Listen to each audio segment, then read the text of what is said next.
Hello and welcome to video number 6, and we're going to talk about account creation.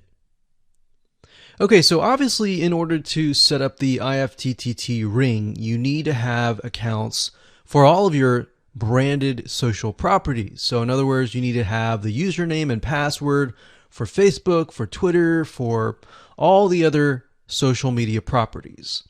Now obviously if you already have some, then great. You don't have to create those. But for the ones that you do not have, you want to be able to create those. Now, while that does sound very simple, there's a few things that you really need to focus on. So to make sure that you're successfully able to do this without risking your accounts being closed, and that does happen, we're going to cover a few things that you must do with all of your accounts. In fact, some of our accounts have been banned or closed by mistake because it has to be done a certain way. So you need to make sure that you have everything correct. Now, first, you need to have an email address, preferably a Gmail account or an email account that is reliable. And you need to have one email address for that. Typically, you want to have something that is branded as well, because you never know with these social media platforms if they're analyzing every step of the process. Now, most social media accounts we have found require you to have a unique telephone number. So you will need to use either yours or you'll need to get one. If you don't have one and you don't want to use your personal telephone, there are several places to get unique telephone numbers that can be used for both voice and SMS. And the reason why you want to have it for SMS as well is because some of these social media platforms will send you a text message. Now, one in particular that we use is called line2.com. That's line2.com. And of course, there are many out there, but this is just one that we have tested and it works really well. So a lot of times when you create a brand new social media property, an account, you need to have a unique telephone number. Now, the reason for needing a unique telephone number is because most social media platforms, they really want to make sure that you are legitimate, especially nowadays. They have a lot of checks and balances and things that you need to get around to make sure that your account stays open. In fact, recently Facebook has been on a major crackdown, especially with everything that's been going on in the news. They want to make sure that you're legit and that you are not fake. Another thing is you'll also need to have a short bio, a description about your business, your website URL, a picture that is yours, and a professional, or if you don't have your picture, you can use a professionally royalty-free stock photo. Now, why do you need all this information? Well, the reason why you need all this information is because when it comes to account creation, you are going to need to have every piece of these items in hand to copy and paste over. Obviously, if you outsource this process, it's going to be a lot easier. And with that case, you're definitely going to need these items. And it's just going to make your life a lot easier when you're able to copy and paste and all of that. Your picture is actually very important because even Facebook will review photos on all accounts to make sure that fake accounts are not created. In fact, we created an account one time and it was using kind of a fake image. And even though it was royalty free and all of that, Facebook declined it and in fact did not approve the account. So they really want to make sure that your account is legitimate. Now, it's best if you take all this information and you write it out in an Excel spreadsheet so that you have it in hand, you have the username and passwords of all the social media properties, and you can simply log in and begin to create the accounts. So those are kind of the best practices that we have found over the years in terms of creating accounts. And while some of those seem very basic, the one that really stood out that was really important was making sure that you had that unique telephone number. Hello and welcome back. This is video number 5. We're going to talk about how to automate the ring. Now that you understand how everything is interlinked, how everything is connected, and how you can kind of be creative and make your own ring.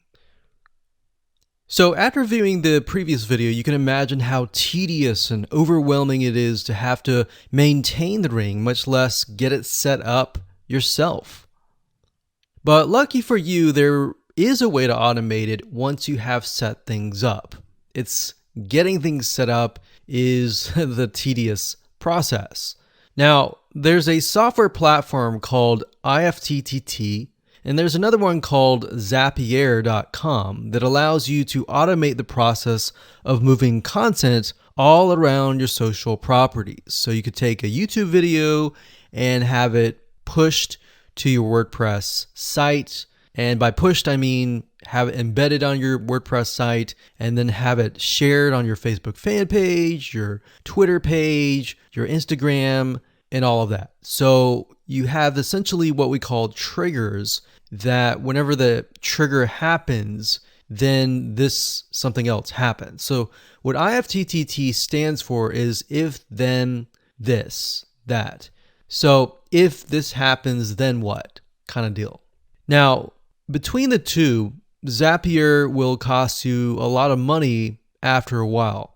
A lot of times they'll give you some free triggers and zaps, which is what they call it. And beyond that, it will cost money. Whereas with IFTTT, it's just as good, but it's free.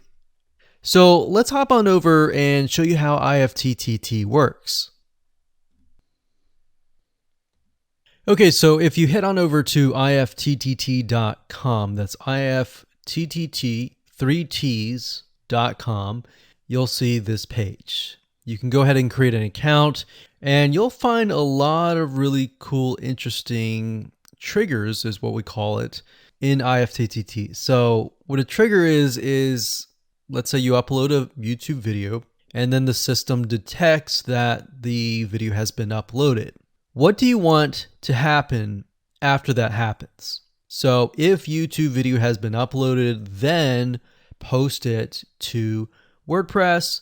Then after that, take the post on WordPress, maybe post it elsewhere, or post the YouTube video to Twitter, and so forth and so forth. So as you can imagine, this does get tedious, but if you map things out, if you know ahead of time what it's going to look like, then you can simply look at it and say, okay, I'm pointing YouTube to Twitter. So anytime video has been uploaded to YouTube, then it simply gets pushed or embedded into Twitter. So we need to make a IFTTT trigger for that. So to do that, it's very easy. All you have to do is go to My Applets up here, and you can do a search for applets. Now services over here, I'm not going to click that, but this tab here allows you to essentially connect to all the services that you're going to be using. So for example, as you can see here, I've got Tumblr to Weebly, RSS to Google Drive, a YouTube like to OneNote, YouTube like to Facebook page. And the reason why you might want to have YouTube likes is, let's say for example that you already have maybe 50 videos on your YouTube channel, but you want to find a way to get those videos embedded. So what we figured out is that YouTube likes is the way to go. So obviously you can't re-upload a video that hasn't already been uploaded and is already getting thousands of views. The way you go about it is create a YouTube like trigger so that you can simply like it, and then it gets posted to throughout your network. Now, as you can see here, you can easily get lost in the mix of everything. So that's why I said visually map everything out first, and then from that point, then you can simply go in and set things up. So like Blogger to Weebly, YouTube to Facebook, YouTube to Blogger, YouTube to Instapaper, YouTube to DIIGO, YouTube to Google Plus page via Buffer, and all that. And we got YouTube to Tumblr, YouTube to Twitter. So it can go on and on and on if you really wanted to, or you can simply pick and choose what you want and what you don't want and go from there. Now, in order to turn them on, you can simply click here to turn them on.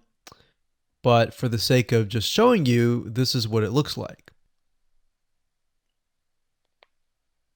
So as you can see, the Tumblr to Weebly is activated. So when it is activated, it'll have the on button and the green light.